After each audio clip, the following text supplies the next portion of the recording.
అండి. అందరూ ఎలా ఉన్నారు? బాగున్నారా? మా ఊళ్ళో రాముల స్వామి రోజు నుంచి స్టార్ట్ అయినప్పటి నుంచి 9 రోజులు చాలా బాగా చేస్తారనమాట. నైట్ అంతా కూడా అన్నదానం చేపిచ్చి చాలా బాగా చేస్తారు. దేవుణ్ణి కూడా మంచిగా ఊరేగిస్తారనమాట. ఊరంతా కూడా అర్ధరాత్రి దాకా ఒక్కొక్క రోజైతే తెల్లవారి కూడా అవుతదనమాట. అంత మంచిగా చేస్తారు. ఈ రోజుకైతే 4గో రోజు అనమాట. మాకొచ్చింది అంటే మా పెద్దమ్మ చేపిస్తున్నారనమాట.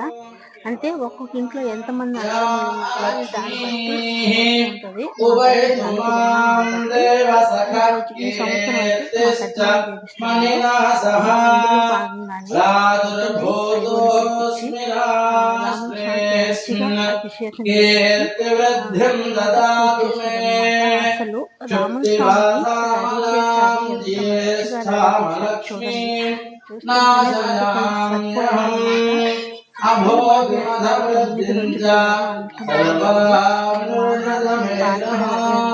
అదే అండి. ఈ సంవత్సరం కూడా మిస్ అయిపోతున్నాం అని ఒక చిన్న బాధ. కానీ ఇలా మనకు వీడియోలు పెడుతుంటారు కాబట్టి చూసి ఆనందపడలేమన్నమాట. దేవుడే అన్నమాట. చాలా బాగా చేస్తారు. మన బంధువుల్ని, మనకు కావాల్సిన వాళ్ళందరినీ కూడా పిలుచుకొని మంచిగా చేస్తారనమాట. చూడండి రాముల స్వామిని ఎంత చక్కగా అలంకరించారో సీతమ్మ తల్లిని, అలాగే రాముల స్వామిని, లక్ష్మణ స్వామిని ఎంత మంచిగా అలంకరించారో చూడండి. చూస్తుంటే 2 కళ్ళు సరిపోలేదన్నమాట.